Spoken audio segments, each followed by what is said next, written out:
गुरुजी शुक्राना, गुरुजी अनंतम शुक्राना हमारे गुरुजी महाराज का। ओम नमः शिवाय। शिवजी सदा सहाय। ओम नमः शिवाय। गुरुजी सदा सहाय। शुक्राना अनंतम शुक्राना। अब 38वां चैप्टर है हिमालय के घर आमंत्रितों का आगमन और मांगलिक कृत्य आरंभ।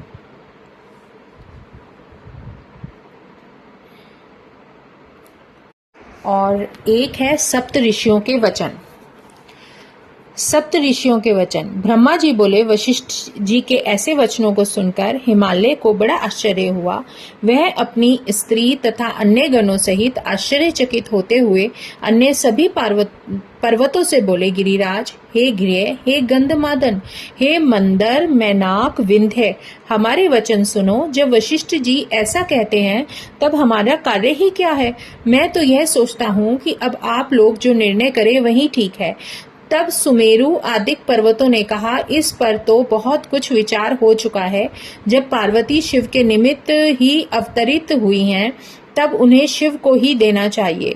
फिर जब इसने रुद्र की आराधना की और रुद्र ने स्वीकार भी कर लिया है, तब तो और कुछ कहना ही नहीं है। सुमेरु आदि पर्वतों के ऐसे वचन सुनकर हिमालय बहुत प्रसन्न हुए और पार्वती जी तो अपने मन में हंसने लगी। अरुंधति अलग ही अनेक वचनों और अनेक इतिहासों द्वारा मैना का बोधन कर रही थी। उसे समझकर मैना बहुत प्रसन्न हुई और अरुंधति तथा हिमालय को एक साथ भोजन कराकर उन्होंने भी स्वयं भोजन किया। ज्ञानी शैलराज ने सब मुनियों की अच्छी सेवा की। मुनियों के समझाने से उनका विस्मय दूर हुआ। शैलराज पार्वती को भूषणों से सज्जित कर ऋषियों की गोद में बिठाया और कहा कि मैं आप लोगों की प्रेरणा से अब इसे अवश्य ही शंकर जी को दूंगा। ऋषियों ने कहा, अवश्य, शंकर गृहीता, आप दाता और देवी पार्वती भिक्षा हैं। फिर इससे अधिक उत्तमता और क्या हो सकती है। ऐसा कहकर ऋषियों ने पार्वती को आशीर्वाद दिया कि तुम शिव के लिए सुखदायक हो, तेरा कल्याण हो, तुझमें गुणों की वृद्धि हो। यह कहकर हिमालय को विश्वास देने के लिए मुनियों ने उनके हाथ में कुछ पुष्प और फल दिए। उधर सुंदर अरुंधति ने परम सती मैना को शिव के गुणों से लुभाया। ऋषियों ने हल्दी और कुमकुम से हिमालय की दाढ़ी और मूछें मार्जित की। लौकिक आचार पूर्वक सभी मांगलिक कार्य कृत्य हुए। चौथे दिन की उत्तम लगन मानी गई। ऐसा निश्चय कर सप्त ऋषि गण शिवजी के पास गए।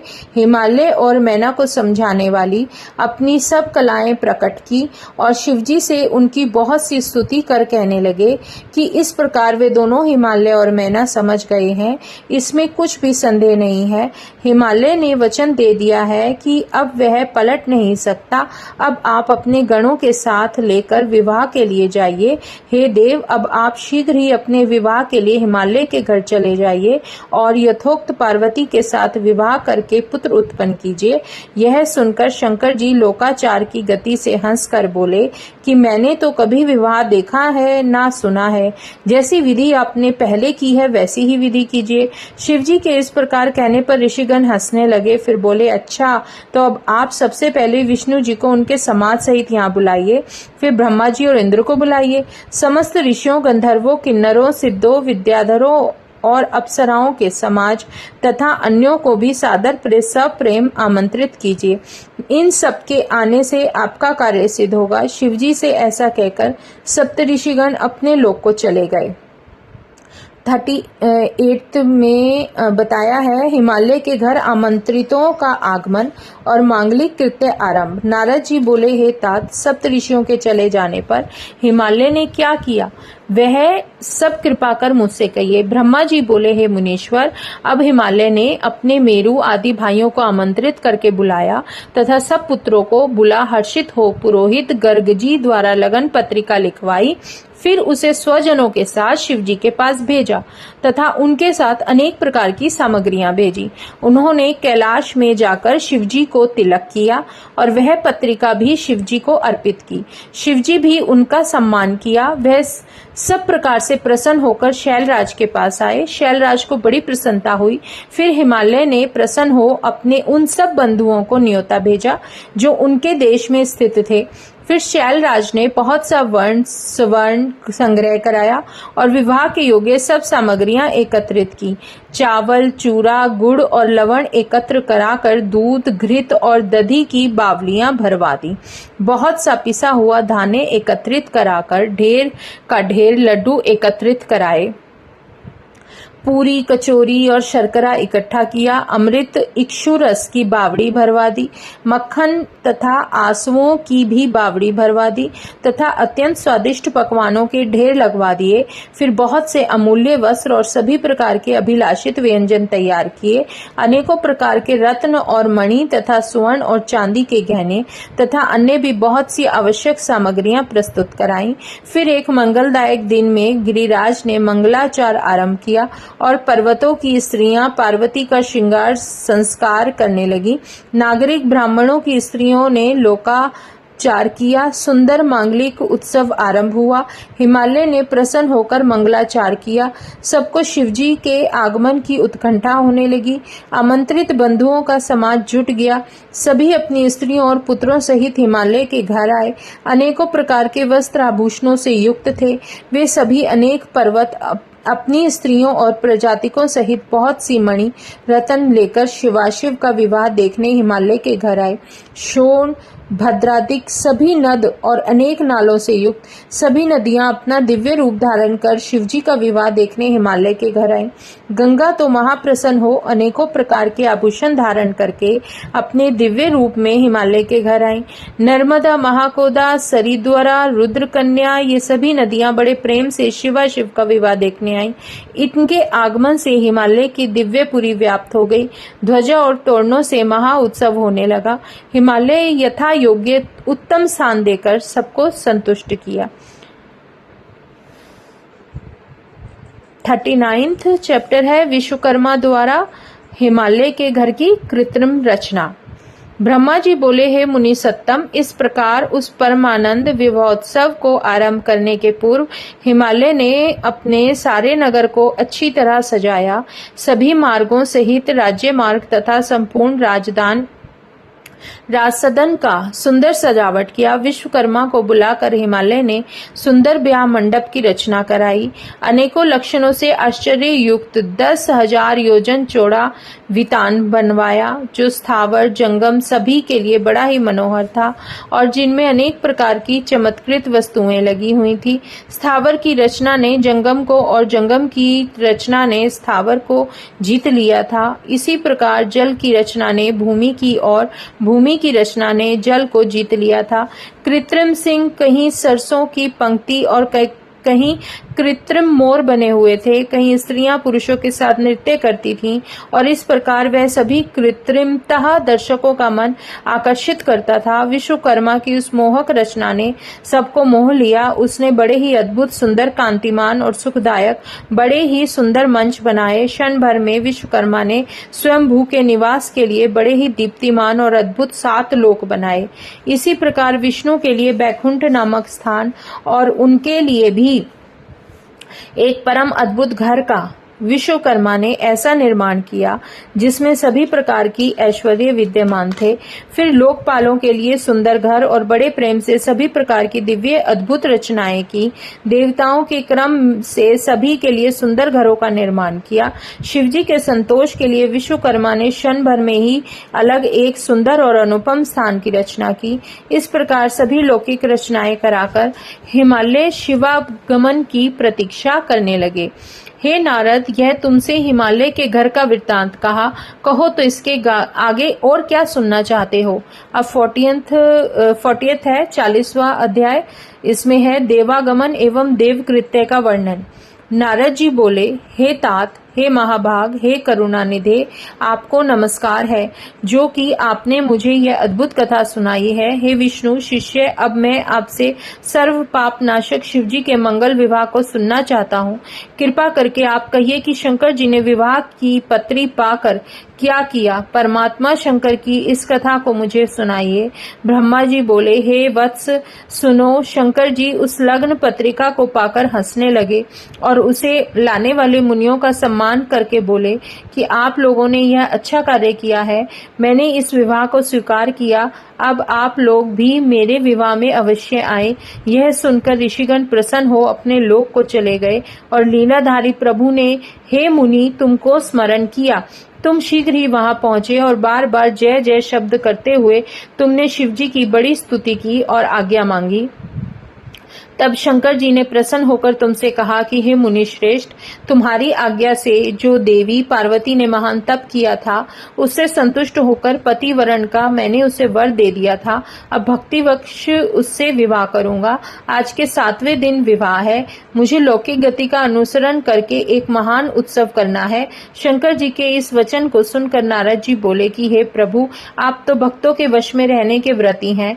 पार्वती के मन की अभिलाषा पूर्ण कर आपने ये इच्छा की है। अब आप मेरे योग्य जो कार्य हो वह बतलाइए। हे मुनीश्वर, जब आपने ऐसा कहा तब भक्त वत्सल शंकर जी आदर पूर्वक तुमसे बोले कि मुनि, अब आप तुम्हारी मेरी आज्ञा से विष्णु आदि सब देवताओं, मुनियों, सिद्धों तथा अन्य महात्माओं को न्योता देकर आओ और यह कहकर आओ कि वे अपनी स्त्री, पुत्र और गणों सहित उत्साह पूर्वक मेरे विवाह में आए। जो मेरे विवाह में नहीं आएंगे मैं उन्हें अपना नहीं मानूंगा। हे मुनि, तुम तो शंकर प्रिय थे ही। शिवजी की आज्ञा शिरोधार्य कर तुम शीघ्र ही सबको न्योता देकर आओ। शिवजी सबके आगमन की प्रतीक्षा करते हुए वहां स्थित रहे और उनके गण प्रसन्नता पूर्वक चारों ओर नृत्य करने लगे। इसी समय अपनी स्त्री और गणों सहित विष्णु जी और मैं कैलाश पहुंचे। शिवजी को नमस्कार करके प्रसन्नता व्यक्त की और आज्ञा लेकर स्थित हुआ। इंद्र आदिक भी अपनी स्त्री, परिवारों और गणों सहित वहां आकर उपस्थित हुए। सभी आमंत्रित मुनि, नाग, सिद्ध तथा अन्य लोग भी वहां आए।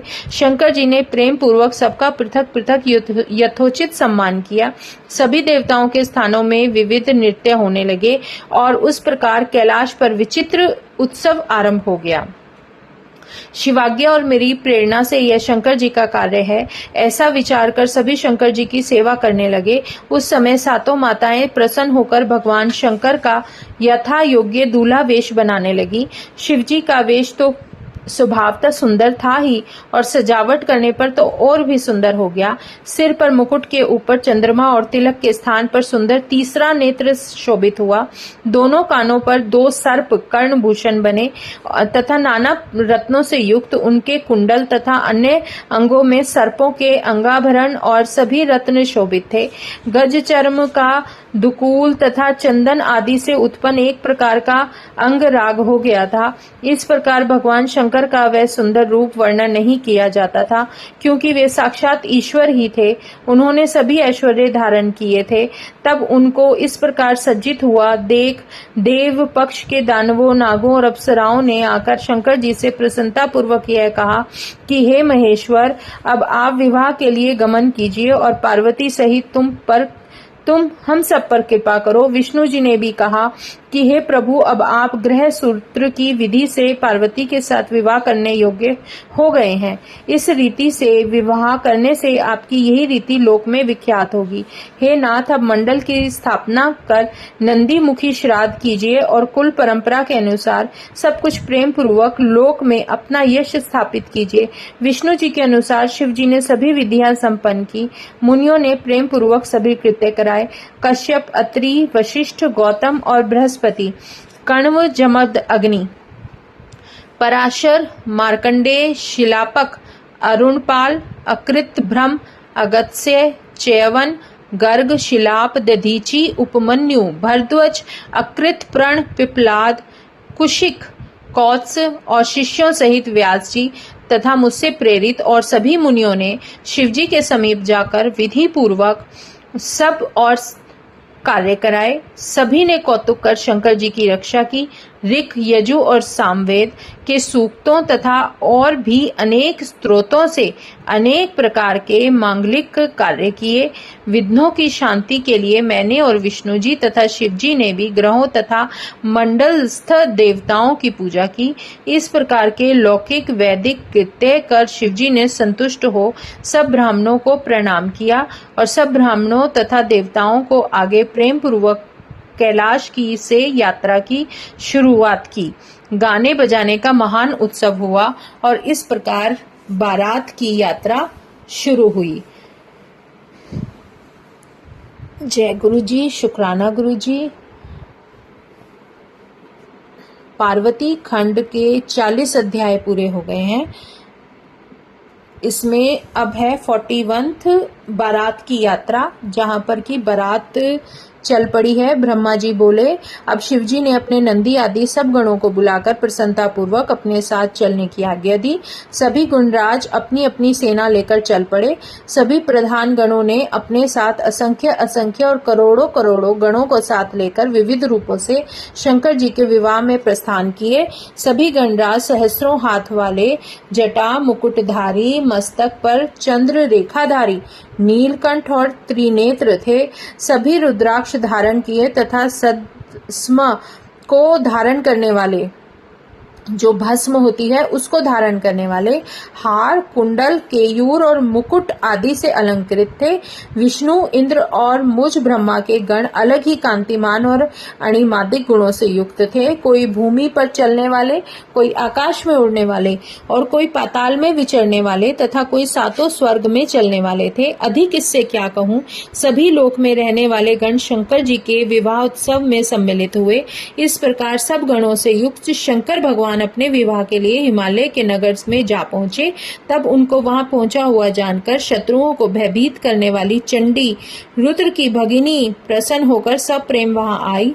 प्रेत उनके आसन थे तथा सर्पों के भूषणों से भूषित सिर पर महाकांतिमान सुवर्ण के कलश को धारण किए हुए थे।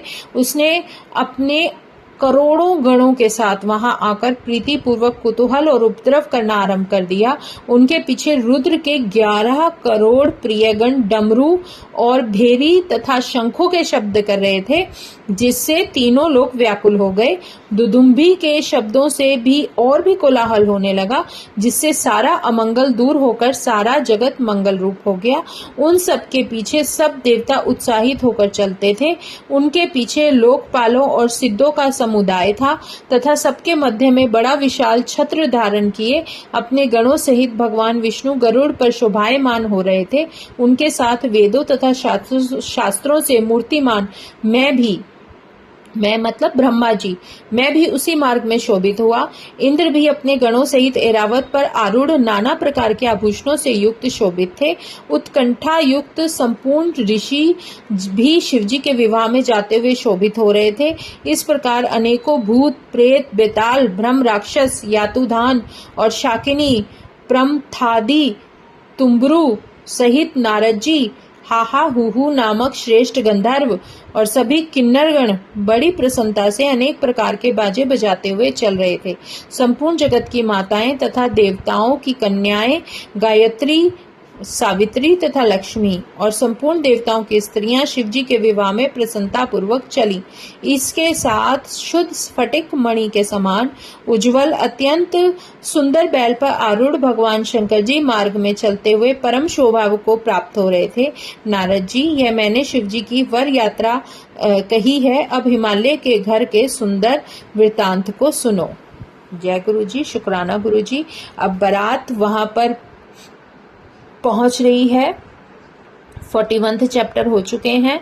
शुक्राना गुरु जी महाराज का अनंतम शुक्राना। ओम नमः शिवाय। शिवजी सदा सहाय। ओम नमः शिवाय। गुरु जी सदा सहाय। शुक्राना, अनंतम शुक्राना।